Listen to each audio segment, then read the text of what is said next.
ಮೂಢ ಹಗರಣದ ಉರುಳು ದಿನದಿಂದ ದಿನಕ್ಕೆ ಮುಖ್ಯಮಂತ್ರಿ ಸಿದ್ದರಾಮಯ್ಯನವರಿಗೆ ಬಿಗಿಯಾಗ್ತಾ ಇರತಕ್ಕಂಥ ಈ ಸಂದರ್ಭದಲ್ಲಿ ನಾಳಿನ ಹೈಕೋರ್ಟ್ ಕೊಡಬಹುದಾದಂತಹ ಒಂದು ತೀರ್ಪಿನ ಮೇಲೆ ಸಿದ್ದರಾಮಯ್ಯನವರ ರಾಜಕೀಯ ಭವಿಷ್ಯ ನಿಂತಿದೆ ಅಂತಕ್ಕಂಥ ಮಾತುಗಳು ಕೇಳಿ ಬರ್ತಾ ಇದ್ದಾವೆ. ಈಗಾಗಲೇ ಕಾಂಗ್ರೆಸ್ ಹೈಕಮಾಂಡ್ ಕೂಡ ಒಂದು ವೇಳೆ ಸಿದ್ದರಾಮಯ್ಯನವರು ಮೂಢ ಹಗರಣದ ಸುಳಿಯಲ್ಲಿ ಸಿಲುಕಿ ರಾಜೀನಾಮೆಯನ್ನು ಕೊಡ್ತಕ್ಕಂಥ ಅನಿವಾರ್ಯತೆ ಒದಗಿ ಬಂದರೆ ಆ ಸಂದರ್ಭದಲ್ಲಿ ಕರ್ನಾಟಕ ರಾಜ್ಯಕ್ಕೆ ಯಾವ ಒಬ್ಬ ನಾಯಕನನ್ನು ಮುಖ್ಯಮಂತ್ರಿಯನ್ನಾಗಿ ನೇಮಿಸಬೇಕು ಅಂತಕ್ಕಂಥ ತಯಾರಿಯನ್ನು ಕೂಡ ಮಾಡ್ಕೊಳ್ತಾ ಇದೆ ಅಂತಕ್ಕಂಥ ಆಘಾತಕಾರಿ ಸುದ್ದಿ ಇದೀಗ ದೆಹಲಿಯ ಮೂಲಗಳಿಂದ ಲಭ್ಯವಾಗ್ತಾ ಇದ್ದಾವೆ. ರಾಜ್ಯದ ಕಾಂಗ್ರೆಸ್ನ ಅನೇಕ ಹಿರಿಯ ನಾಯಕರು ಈಗಾಗಲೇ ಮುಖ್ಯಮಂತ್ರಿ ಸ್ಥಾನಕ್ಕೆ ಒಂದು ಪ್ರಯತ್ನವನ್ನು ಮಾಡ್ತಾ ಇದ್ದು ಮೇಲ್ನೋಟಕ್ಕೆ ಸಿದ್ದರಾಮಯ್ಯನವರ ಬೆನ್ನಿಗೆ ನಿಂತಂತೆ ಕಂಡು ಬರ್ತಾ ಇದೆ. ರಾಜ್ಯದ ಕೆಪಿಸಿಸಿ ಅಧ್ಯಕ್ಷರು ಹಾಗೂ ಉಪಮುಖ್ಯಮಂತ್ರಿಗಳಾದಂತಹ ಡಿ.ಕೆ. ಶಿವಕುಮಾರ್ ಎಡೆಬಿಡದ ಪ್ರಯತ್ನಕ್ಕೆ ಕೈ ಹಾಕಿದ್ದು ಈ ಎರಡೂ ಪ್ರಮುಖ ಹಗರಣಗಳು ಸಿದ್ದರಾಮಯ್ಯನವರ ವಿರುದ್ಧ ಬರೋದಕ್ಕೆ ಈ ಎರಡೂ ಪ್ರಮುಖ ಹಗರಣಗಳ ಒಂದು ದಾಖಲೆಗಳನ್ನು ಮಿತ್ರ ಪಕ್ಷಗಳಿಗೆ ಮೈತ್ರಿ ಪಕ್ಷಗಳಿಗೆ ಕೊಟ್ಟಿದ್ದೇ ಡಿ.ಕೆ. ಶಿವಕುಮಾರ್ ಅಂತಕ್ಕಂಥ ಆಪಾದನೆಯನ್ನು ಈಗಾಗಲೇ ಬಿಜೆಪಿ ಜೆಡಿಎಸ್ ನಾಯಕರು ಮಾಡ್ತಾ ಇದ್ದಾರೆ.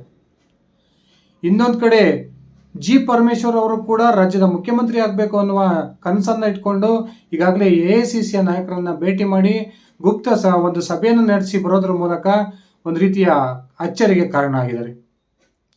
ಸಿದ್ದರಾಮಯ್ಯ ಅತ್ಯಾಪ್ತ ಬಳಗದಲ್ಲಿ ಗುರುತಿಸಿಕೊಂಡಿರ್ತಕ್ಕಂಥ ಸತೀಶ್ ಜಾರಕಿಹೊಳಿ ಅವರು ಕೂಡ ಪದೇ ಪದೇ ಸಿದ್ದರಾಮಯ್ಯ ಬಣದ ಪ್ರಮುಖ ನಾಯಕರನ್ನ ಇನ್ನೊಂದು ಕಡೆ ಡಿ.ಕೆ. ಶಿವಕುಮಾರ್ ಅವರನ್ನ ಭೇಟಿ ಮಾಡೋದ್ರ ಮೂಲಕ ಸಮಾಲೋಚನೆಯನ್ನು ನಡೆಸ್ತಾ ಇರತಕ್ಕಂಥದ್ದು ಕೂಡ ತೀವ್ರ ಅಚ್ಚರಿಗೆ ಕಾರಣವಾಗಿದೆ. ಇಡೀ ರಾಜ್ಯದ ಕಾಂಗ್ರೆಸ್ನಲ್ಲಿ ಅತ್ಯಂತ ಒಂದು ಕುತೂಹಲವನ್ನು ಮೂಡಿಸಿರ್ತಕ್ಕಂಥ ಹೆಜ್ಜೆಯನ್ನು ನೀಡ್ತಾ ಇರುವವರು ಸತೀಶ್ ಜಾರಕಿಹೊಳಿ ಅಂದರೆ ತಪ್ಪಾಗೋದಿಲ್ಲ. ಇದೀಗ ಸತೀಶ್ ಜಾರಕಿಹೊಳಿ ಅವರಿಗೆ ಎಐಸಿಸಿಯ ನಾಯಕರು ಪ್ರಮುಖ ಒಂದು ಟಾಸ್ಕ್ ಅನ್ನು ಕೊಟ್ಟಿದ್ದಾರೆ. ಆ ಟಾಸ್ಕ್ ಅನ್ನ ಸಂಪೂರ್ಣಗೊಳಿಸೋದಕ್ಕೋಸ್ಕರ ಸತೀಶ್ ಜಾರಕಿಹೊಳಿ ಅವರು ಇದೀಗ ರಾಜ್ಯದ ಶಾಸಕರು ಹಾಗೂ ಮಂತ್ರಿಗಳನ್ನ ಪದೇ ಪದೇ ಭೇಟಿ ಮಾಡ್ತಿದ್ದಾರೆ ಅನ್ನುವ ಮಾತುಗಳು ಕೂಡ ಕೇಳಿ ಬರ್ತಾ ಇದ್ದಾವೆ. ಬನ್ನಿ ಸ್ನೇಹಿತರೆ, ಹಾಗಾದ್ರೆ ನಿಜಕ್ಕೂ ಕೂಡ ಹೈಕಮಾಂಡ್ನ ನಾಯಕರು ಸತೀಶ್ ಜಾರಕಿಹೊಳಿ ಅವರಿಗೆ ಕೊಟ್ಟಿರೋ ಟಾಸ್ಕ್ ಆದರೂ ಏನು, ಸತೀಶ್ ಜಾರಕಿಹೊಳಿ ಅವರು ಮುಖ್ಯಮಂತ್ರಿ ಆಗೋ ಪ್ರಯತ್ನಕ್ಕೆ ಕೈ ಹಾಕಿದ್ದಾರೆ ಅನ್ನೋದನ್ನು ತಿಳ್ಕೊಂಡು ಬರೋಣ. ಅದಕ್ಕಿಂತ ಮುಂಚೆ ನೀವಿನ್ನು ನನ್ನ ಇಟ್ಗೆ ಏಮ್ ಅಂತ ಯೂಟ್ಯೂಬ್ ಚಾನಲ್ಗೆ ಸಬ್ಸ್ಕ್ರೈಬ್ ಮಾಡ್ಕೊಂಡಿಲ್ಲ ಅಂದರೆ ದಯವಿಟ್ಟು ಸಬ್ಸ್ಕ್ರೈಬ್ ಮಾಡಿಕೊಂಡು ಬೆಲ್ ಬಟನ್ನ ಕ್ಲಿಕ್ ಮಾಡಿ. ನಾನು ಕೊಡ್ತಕ್ಕಂಥ ಮಾಹಿತಿ ನಿಮ್ಗೆ ಇಷ್ಟ ಆಗಿದ್ದರೆ ಈ ವಿಡಿಯೋಗೆ ಲೈಕ್ ಮಾಡಿ, ಶೇರ್ ಮಾಡಿ, ಕಮೆಂಟ್ ಮಾಡಿ. ಸ್ನೇಹಿತರೆ, ರಾಜ್ಯದ ಕಾಂಗ್ರೆಸ್ನಲ್ಲಿ ಎರಡು ಪ್ರಮುಖ ಬಣಗಳಿರ್ತಕ್ಕಂಥದ್ದು ನಮಗೆಲ್ಲ ಗೊತ್ತೇ ಇದೆ. ಇದೀಗ ಸತೀಶ್ ಜಾರಕಿಹೊಳಿ ಅವರ ನಡೆಯನ್ನು ನೋಡಿದರೆ ಸತೀಶ್ ಜಾರಕಿಹೊಳಿ ಅವರು ಈ ಎರಡೂ ಬಣಗಳಿಗೆ ಪರ್ಯಾಯವಾಗಿ ಇನ್ನೊಂದು ಬಣವನ್ನು ಹುಟ್ಟಾಕ್ತಕ್ಕಂಥ ಪ್ರಯತ್ನಕ್ಕೆ ಕೈ ಹಾಕಿದಾರ ಎನ್ನುವ ಚರ್ಚೆಗಳು ಕೂಡ ನಡೀತಾ ಇದ್ದಾವೆ. ಪದೇ ಪದೇ ಏಕಾಂಗಿಯಾಗಿ ಹೋಗಿ ಹೈಕಮಾಂಡ್ನ ನಾಯಕರ ಭೇಟಿಯಾಗೋದು, ಅದ ನಂತರ ರಾಜ್ಯದಲ್ಲಿ ಕಾಂಗ್ರೆಸ್ನ ಹಿರಿಯ ನಾಯಕರನ್ನ ಪದೇ ಪದೇ ಭೇಟಿಯಾಗೋದು, ಅವರ ಜೊತೆಗೆ 2-3 ಗಂಟೆಗಳ ಕಾಲ ಸೀಕ್ರೆಟ್ ಆಗಿ ಮೀಟಿಂಗನ್ನು ಮಾಡೋದು, ಈ ರೀತಿಯ ವರ್ತನೆಯನ್ನು ನೋಡಿದರೆ ನಿಜಕ್ಕೂ ಸತೀಶ್ ಜಾರಕಿಹೊಳಿ ಅವರು ಏನೋ ಒಂದು ಮಹತ್ವದ ಕಾರ್ಯಕ್ಕೆ ಕೈ ಹಾಕಿದ್ದಾರೆ ಅನ್ನುವ ಒಂದು ಮಾತುಗಳು ಕೇಳಿ ಬರ್ತಾ ಇದ್ದಾವೆ. ಮೊನ್ನೆ ಸತೀಶ್ ಜಾರಕಿಹೊಳಿ ಒಬ್ಬಂಟಿಯಾಗಿ ದೆಹಲಿಗೆ ಹೋದಂಥ ಸಂದರ್ಭದಲ್ಲಿ ಕಾಂಗ್ರೆಸ್ನ ಹೈಕಮಾಂಡ್ನ ನಾಯಕರು ಸತೀಶ್ ಜಾರಕಿಹೊಳಿ ಅವರಿಗೆ ಒಂದು ಟಾಸ್ಕನ್ನು ಕೊಟ್ಟಿದ್ದು, ಆ ಟಾಸ್ಕನ್ನು ಸಂಪೂರ್ಣಗೊಳಿಸೋ ಕಾರಣಕ್ಕೆ ಇದೀಗ ಸತೀಶ್ ಜಾರಕಿಹೊಳಿ ಅವರು ರಾಜ್ಯದ ಕಾಂಗ್ರೆಸ್ ನಾಯಕರ ಒಂದು ಭೇಟಿಯನ್ನು ಮಾಡ್ತಿದ್ದಾರೆ ಅನ್ನುವ ಮಾತುಗಳು ಕೂಡ ಕೇಳಿ ಬರ್ತವೆ. ಹಾಗಾದರೆ ಏನು ಟಾಸ್ಕನ್ನು ಕೊಟ್ಟಿರ್ಬೋದು?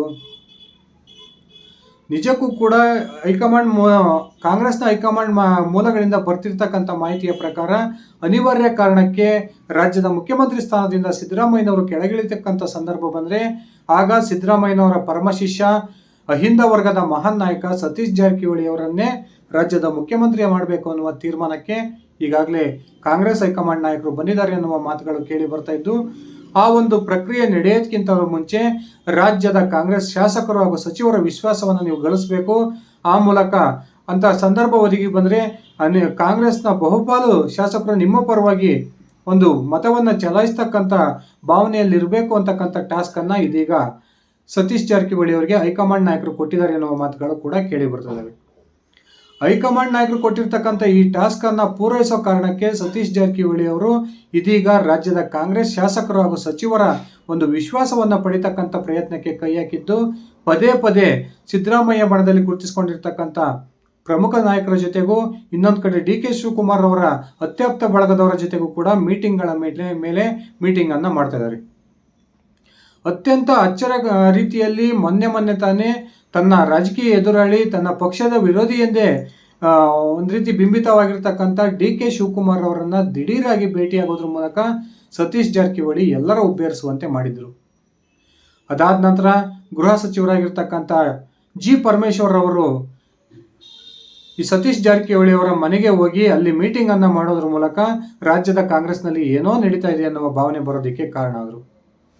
ಇದೀಗ ಸಿದ್ದು ಅತ್ಯಾಪ್ತ ಬಳಗದಲ್ಲಿ ಗುರುತಿಸಿಕೊಂಡಿರ್ತಕ್ಕಂಥ BZ ಜಮೀರ್ ಮಹಮ್ಮದ್ ಅವರನ್ನ ಸತೀಶ್ ಜಾರಕಿಹೊಳಿ ಅವರು ಭೇಟಿಯಾಗೋದ್ರ ಮೂಲಕ ಈ ನಡೀತಿರ್ತಕ್ಕಂಥ ಚರ್ಚೆಗೆ ಒಂದು ರೀತಿ ಇಂಬನ್ನ ಕೊಟ್ಟಿದ್ದಾರೆ ಅಂತಾನೆ ಹೇಳಲಾಗ್ತಾ ಇದೆ.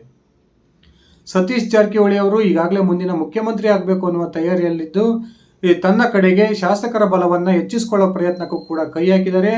ಆ ಕಾರಣಕ್ಕೇನೆ ರಾಜ್ಯದ ಕಾಂಗ್ರೆಸ್ ಶಾಸಕರು ಹಾಗೂ ಸಚಿವರ ವಿಶ್ವಾಸವನ್ನು ಪಡೆಯುವ ಒಂದು ಪ್ರಯತ್ನಕ್ಕೆ ಕೈ ಹಾಕಿ ಪದೇ ಪದೇ ಶಾಸಕರು ಹಾಗೂ ಸಚಿವರನ್ನ ಭೇಟಿ ಆಗ್ತಿದ್ದಾರೆ ಅನ್ನುವ ಮಾತುಗಳು ಕೂಡ ಕೇಳಿ ಬರ್ತದವೆ.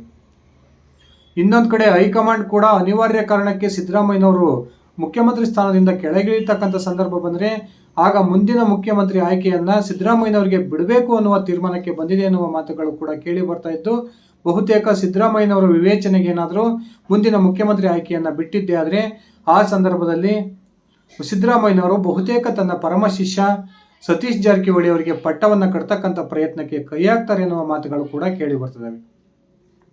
ಇಷ್ಟೆಲ್ಲ ಬೆಳವಣಿಗೆಗಳ ನಡುವೆ ಸತೀಶ್ ಜಾರಕಿಹೊಳಿ ಅವರು ಇದೀಗ ತನ್ನ ಹೈಕಮಾಂಡ್ ನಾಯಕರು ಕೊಟ್ಟಿರ್ತಕ್ಕಂಥ ಟಾಸ್ಕ್ ಅನ್ನು ಪೂರೈಸೋ ಪ್ರಯತ್ನಕ್ಕೆ ಕೈ ಹಾಕಿದ್ದು ಕಾಂಗ್ರೆಸ್ ಶಾಸಕರು ಹಾಗೂ ಸಚಿವರ ವಿಶ್ವಾಸವನ್ನು ಪಡೆಯುವ ಒಂದು ಮಹಾ ಪ್ರಯತ್ನವನ್ನು ಮಾಡ್ತಾ ಇದ್ದಾರೆ. ಈಗಾಗಲೇ ಸಿದ್ದರಾಮಯ್ಯನವರ ನಂತರ ಅಹಿಂದ ನಾಯಕ ಎಂದೇ ಗುರುತಿಸಿಕೊಂಡಿರ್ತಕ್ಕಂಥ ಸತೀಶ್ ಜಾರಕಿಹೊಳಿ ಅವರು ಒಂದು ವೇಳೆ ರಾಜ್ಯದ ಮುಖ್ಯಮಂತ್ರಿ ಆಗುವ ಪ್ರಯತ್ನಕ್ಕೆ ಕೈ ಹಾಕಿದರೆ ಆಗ DK ಶಿವಕುಮಾರ್ ವಿರೋಧ ಮಾಡಬಹುದು ಅನ್ನುವ ಮಾತುಗಳು ರಾಜ್ಯ ರಾಜಕೀಯದಲ್ಲಿ ಕೇಳಿ ಬರ್ತಾ ಇದ್ದವು. ಆದರೆ ಸದ್ಯದ ಪರಿಸ್ಥಿತಿಯಲ್ಲಿ ಸಿದ್ದರಾಮಯ್ಯನವರನ್ನ ಎದುರಾಕೊಂಡು ತಾನು ಮುಖ್ಯಮಂತ್ರಿ ಆಗೋದಿಕ್ಕೆ ಸಾಧ್ಯ ಇಲ್ಲ ಅನ್ನೋ ಒಂದು ಸತ್ಯವನ್ನು ಅರಿತಿರ್ತಕ್ಕಂಥ DK ಶಿವಕುಮಾರ್ ಇದೀಗ ಸಿದ್ದರಾಮಯ್ಯ ಬಳಗದಲ್ಲಿ ಗುರುತಿಸಿಕೊಂಡಿದ್ದಂತಹ ಸತೀಶ್ ಜಾರಕಿಹೊಳಿ ಅವರೊಂದಿಗೆ ಸ್ನೇಹವನ್ನು ಬೆಳೆಸೋದಕ್ಕೂ ಕೂಡ ಮುಂದಾಗಿದ್ದಾರೆ ಎನ್ನುವ ಮಾತುಗಳು ಕೇಳಿ ಬರ್ತದೆ. ಈ ಮೂಲಕ ಸತೀಶ್ ಜಾರಕಿಹೊಳಿ ಅವರನ್ನ ಮನವೊಲಿಸಿ ಈಗಲ್ಲದೆ ಹೋದ್ರು 2028ಕ್ಕಾದ್ರೂ ನಾನು ರಾಜ್ಯದ ಮುಖ್ಯಮಂತ್ರಿ ಆಗಬೇಕು ಅನ್ನುವ ಒಂದು ತೀರ್ಮಾನಕ್ಕೆ DK ಶಿವಕುಮಾರ್ ಅವರು ಬಂದಂತೆ ಕಂಡು ಬರ್ತಾ ಇದೆ. ಹಾಗಾಗಿ ಸದ್ಯಕ್ಕೆ ಇರ್ತಕ್ಕಂಥ ಕಾಂಗ್ರೆಸ್ ಸರ್ಕಾರವನ್ನ ಪತನ ಆಗೋದಿಕ್ಕೆ ಬಿಡೋದಕ್ಕಿಂತ ರಾಜ್ಯಕ್ಕೆ ಹೊಸ ಮುಖ್ಯಮಂತ್ರಿ ಬಂದರೂ ಪರವಾಗಿಲ್ಲ, ರಾಜ್ಯದ ಕಾಂಗ್ರೆಸ್ ಸರ್ಕಾರ ಅಸ್ತಿತ್ವದಲ್ಲಿ ಉಳಿಬೇಕು ಅನ್ನುವ ಕಾರಣಕ್ಕೆ ಇದೀಗ ಬಣ ರಾಜಕಾರಣವನ್ನು ಕೂಡ ದೂರ ಇಟ್ಟು ಬಿಜೆಪಿ ಕಾಂಗ್ರೆಸ್ನ ಎರಡೂ ಬಣದ ನಾಯಕರು ಪರಸ್ಪರ ಒಂದು ಕೈ ಜೋಡಿಸ್ತಕ್ಕಂಥ ಪ್ರಯತ್ನಕ್ಕೆ ಕೈ ಹಾಕಿದ್ದಾರೆ ಎನ್ನುವ ಮಾತುಗಳು ಕೂಡ ಕೇಳಿ ಬರ್ತಾ ಇದ್ದಾವೆ. ನಾಳೆ ಹೈಕೋರ್ಟ್ ಕೊಡಬಹುದಾದಂತಹ ತೀರ್ಪು ಒಂದು ವೇಳೆ ಸಿದ್ದರಾಮಯ್ಯನವರ ವಿರುದ್ಧವಾಗಿ ಏನಾದರೂ ಬಂದರೆ ಸಿದ್ದರಾಮಯ್ಯನವರು ನಿಜಕ್ಕೂ ಕೂಡ ಆ ಸಂದರ್ಭದಲ್ಲಿ ನೈತಿಕ ಹೊಣೆ ಮತ್ತು ರಾಜೀನಾಮೆಯನ್ನು ಕೊಡ್ತಕ್ಕಂಥ ಅನಿವಾರ್ಯತೆ ಬಂದೇ ಬರುತ್ತೆ. ಆ ಸಂದರ್ಭದಲ್ಲಿ ರಾಜ್ಯದ ಕಾಂಗ್ರೆಸ್ ಸರ್ಕಾರ ಒಂದು ಪತನಕ್ಕೆ ಬಿಜೆಪಿ ಹಾಗೂ JDSಗಳು ಬಹುದೊಡ್ಡ ಮಟ್ಟದಲ್ಲಿ ಕೈ ಹಾಕ್ತವೆ ಅನ್ನೋ ಮಾತುಗಳು ಕೂಡ ಕೇಳಿ ಬರ್ತದವೆ.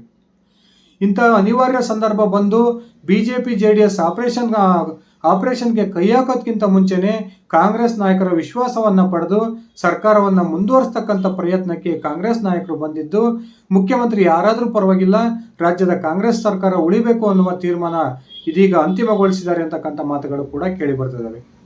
ಸ್ನೇಹಿತರೆ, ನಿಮ್ಮ ಅಭಿಪ್ರಾಯದ ಪ್ರಕಾರ ಒಂದು ವೇಳೆ ಸಿದ್ದರಾಮಯ್ಯನವರು ಮುಖ್ಯಮಂತ್ರಿ ಸ್ಥಾನಕ್ಕೆ ರಾಜೀನಾಮೆಯನ್ನು ಕೊಟ್ಟರೆ ಸತೀಶ್ ಜಾರಕಿಹೊಳಿ ಅವರು ರಾಜ್ಯದ ಮುಖ್ಯಮಂತ್ರಿ ಆಗೋದಕ್ಕೆ ನಿಮ್ಮ ಒಪ್ಪಿಗೆ ಇದೆಯಾ? ನಿಜಕ್ಕೂ ಕೂಡ ಜಾರಕಿಹೊಳಿ ಅವರು ಮುಖ್ಯಮಂತ್ರಿ ಆದರೆ ರಾಜ್ಯದ ಕಾಂಗ್ರೆಸ್ ಸರ್ಕಾರ ಸುಭದ್ರವಾಗಿರುತ್ತಾ? ದಯವಿಟ್ಟು ಕಮೆಂಟ್ ಮಾಡಿ. ಇದಿಷ್ಟಾಗಿತ್ತು ಸ್ನೇಹಿತರೆ ನನ್ನ ಇವತ್ತಿನ ಈ ವಿಡಿಯೋ. ನಾನು ಕೊಟ್ಟಿರ್ತಕ್ಕಂಥ ಮಾಹಿತಿ ನಿಮಗೆ ಇಷ್ಟ ಆಗಿದ್ದರೆ ಈ ವಿಡಿಯೋಗೆ ಲೈಕ್ ಮಾಡಿ, ಶೇರ್ ಮಾಡಿ, ಕಮೆಂಟ್ ಮಾಡಿ. ನೀವೇನು ನನ್ನ ಇಟ್ಗೆ ಹೇಮಂತ್ ಯೂಟ್ಯೂಬ್ ಚಾನಲ್ಗೆ ಸಬ್ಸ್ಕ್ರೈಬ್ ಮಾಡ್ಕೊಂಡಿಲ್ಲ ಅಂದರೆ ದಯವಿಟ್ಟು ಸಬ್ಸ್ಕ್ರೈಬ್ ಮಾಡಿಕೊಂಡು ಬೆಲ್ ಬಟನ್ನ ಕ್ಲಿಕ್ ಮಾಡಿ. ಧನ್ಯವಾದಗಳು ಸ್ನೇಹಿತರೆ, ಶುಭ ದಿನ.